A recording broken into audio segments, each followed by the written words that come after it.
What is going on, Guardians, and welcome back to another Destiny gameplay video. Hey, in this video I'm going to be showing you guys gameplay from a single game that I had. This was game 2, I believe. Yeah, game 2 in a sweat series.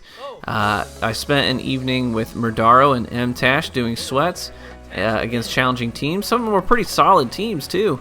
Some of them were exceptionally talented. This was a team that was pretty good. These guys are pretty talented players, pretty good players, and I start out this match terribly.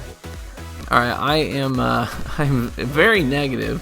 I start out the first half of this match, right at the halfway point of this match. I am 2-5, 2 kills, 5 deaths, and only 420 points to show for it at the halfway point. So I'm literally getting carried by Murdaro and MTash for the first half of this match. I'm making all kinds of mistakes, and in fact I get to the point where I'm so impatient and frustrated with my own performance that I'm trying to force plays to happen. I'm playing too aggressively, too impatiently, and get myself killed a couple of additional times. I made a couple of good primary kills, but then other than that, I had nothing to show for for my efforts for the first whole half of this match. And you see, throwing a very poorly thrown grenade, and then just kind of playing very immobily, just kind of crouching and walking forward slowly, get myself sniped. I'm down here with, at this point, 320 points at the 6-minute and 22 mark. That's out of a 10-minute match. That is a very, very poor performance, and I'm even like ignoring the locations of my own teammates. So I'm playing extremely poorly, and I should have just bugged out. I mean, both of my teammates are down; they're respawning behind me, and what do? I stay engaged in a 1v2 and give them access to an orb. I get myself killed. I didn't even when I tried to bug out, I didn't run back towards my teammates. I'm so impatient and frustrated with myself that I'm trying to force plays to happen. That's exactly the mindset that will get you hosed. So I eventually decide to turn things around and make a mental shift to start playing a little bit more intelligently. I mean, look at this right here. I'm still playing impatient. I'm still trying to force a play. Murdaro's on my left. I should go left. I should go to my left and team fire with him. That way, if he bugs out, I'm not in a 1v2 scenario at the back of Horseshoe like I am right now, trying to run down a ramp where they have the the height advantage on me, and I just get gunned down. I'm 2-5. I mean, I'm playing like the butts. So even right here, you can hear MTash to make a comment, a little well-deserved comment. You got a teammate with 420 points. And he's absolutely right. It was a well-deserved comment.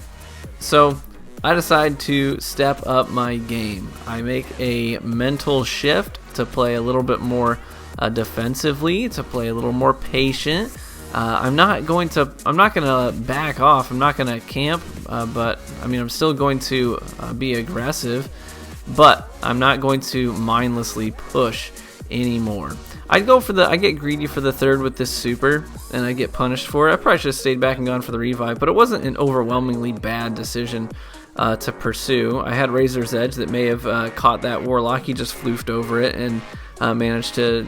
He made a good play with this primary shot. Sometimes you don't die. Sometimes you die not because you made a bad decision. You die because the other person made a good play. So it's not always just a bad thing on your end if you die. Sometimes you just got to say GG to the other guy. Now this play here, I get a shot on an aggressor, and then I know that I have to come out of a bottleneck, so I'm not going to get myself killed. So I just call out that he's hurt, let my teammates finish him off, and then I'm able to come out and assist on the last guy. And we're making team shots here. So it was 2 kills that equaled at least 300 points because of the assist points that went into those 2 kills. So I'm playing smart now. I've decided, I'm going to play patient.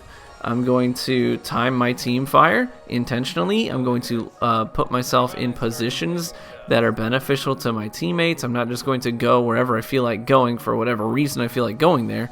But I'm going to play alongside my teammates, not necessarily right beside them, but making pinch routes, staying on their flanks, covering angles they can't necessarily cover. And here I've got a teammate pushing up on the right, which means that he's going to take a little bit of aggro, and I'm able to push up behind him. He does go down, but I can get the kill. We can get a revive, and we're a little bit more free to play together once we get that one body down. This guy does push on MTash. I expected him to back off, but he does push it, so we punish him. I'm able to stay here and get the revive. This could have been an even better play if I hadn't choked the no-scope melee.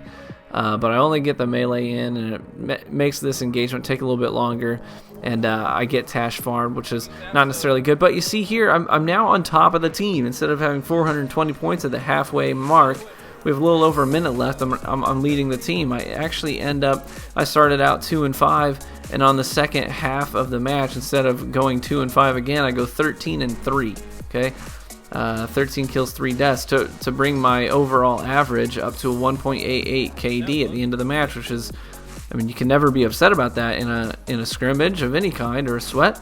I mean, a 1.88 is exceptional. Very happy to end up there. Radaro comes in with a clutch double kill with a super to wrap up the match, and end up having a really good match. So it's just an example of how making a mental shift can really change the outcome of a game. Deciding not to let your own performance get under your skin, and deciding to sort of take it by the reins and own your the emotional aspect of gaming, to own that, and to approach the second half of that match in a way that is helpful to your teammates and ultimately helpful for you. So hopefully that was beneficial to you, that gameplay, and just kind of talking about that mental shift. Don't be afraid to really embrace it and make a mental shift yourself when you're having a tough match. And I hope that helps you. And I'll catch you in the Crucible, guys.